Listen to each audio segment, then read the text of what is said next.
C'est sur la découverte de l'implication d'Agatha Harkness dans les événements de Westview, que nous sommes restés la semaine dernière. Wanda comprenait qu'elle n'était pas la seule sorcière dans le coin. Après cette rencontre, les fans se sont empressés d'établir des nouvelles théories ou d'actualiser les anciennes. Des réponses étaient attendues dès l'épisode 8 et tout commence avec un bond dans le passé pour évoquer Agatha. On la découvre à Salem, aux prises avec d'autres sorcières qui s'inquiètent de ses puissants pouvoirs. Une situation de laquelle elle va s'extraire sans trop de mal. Cette introduction annonce ce que sera WandaVision cette semaine, une exploration du passé. Agatha invite Wanda à s'immerger dans des épisodes marquants de sa vie pour comprendre qui elle est réellement. La première étape nous plonge dans son enfance. La série justifie son utilisation des références au genre de la sitcom en expliquant que la petite fille adorait regarder des épisodes avec sa famille. Une explication assez habile, qui légitime l'utilisation des codes de ces séries dans cette réalité montée de toutes pièces par Wanda. On peut ensuite la voir dans une base de recherche d'Hydra en Sokovie, lorsqu'elle entre en contact avec le sceptre. Vient ensuite une pause d'émotion avec une scène en compagnie de Vision. Puis Wanda est obligée de revivre le terrible moment où elle a compris qu'elle ne pourrait pas retrouver celui qu'elle aime.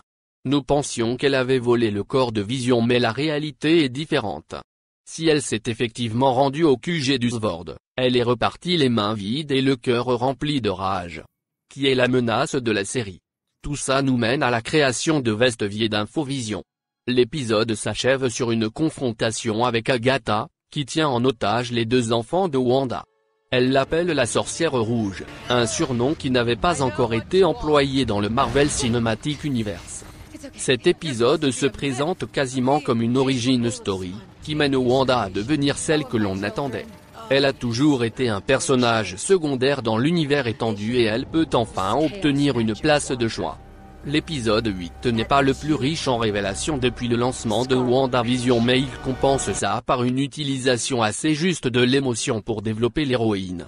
Après nous avoir fait croire qu'elle pourrait être la méchante, ses motivations sont plus claires. On sent également une évolution dans sa caractérisation.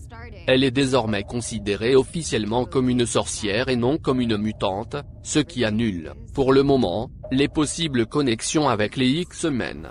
Pour son frère Pietro, Agatha confirme qu'il s'agit d'une illusion et que le vrai se trouve ailleurs, bien mort pour de bon. Qu'attendre du final? Cet épisode 8 n'a pas fait évoluer significativement l'intrigue.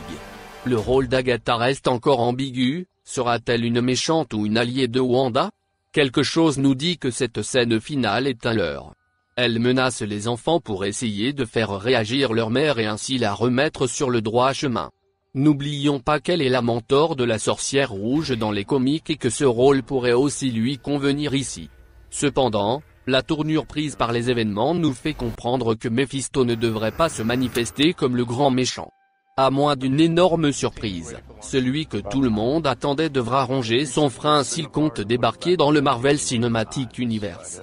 Le véritable méchant dans cette affaire risque d'être Hayward et la transformation amorcée de Monica en Spectrum sera sûrement déterminante pour aider Wanda. Cette dernière n'est pas du tout apparue cette semaine mais on ne pense pas une seule seconde que la série se passera d'elle pour le final.